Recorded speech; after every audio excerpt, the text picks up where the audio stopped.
32 रायगड लोकसभा निवडणुकीचे वारे जोरदार वाहू लागल्याने पेण विधानसभा मतदारसंघ कोणाला किती लीड देणार याकडे सर्वांचं लक्ष लागून राहिलं आहे।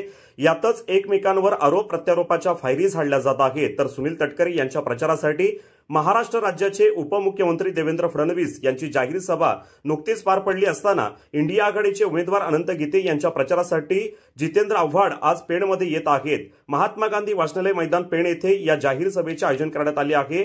या सभेला शेतकरी कामगार पक्षाचे सरचिटणीस भाई जयंत पाटील, शिवसेना नेते आमदार भास्कर जाधव, इंदिरा काँग्रेसचे महेंद्र खरत, प्रशांत पाटील, राष्ट्रवादी काँग्रेस शरद पवार गट असे इंडिया आघाडीचे सर्व नेते उपस्थित राहणार आहेत। जितेंद्र आव्हाड आज नक्की काय बोलणार याकडे सर्वांचं लक्ष लागून राहिलं आहे।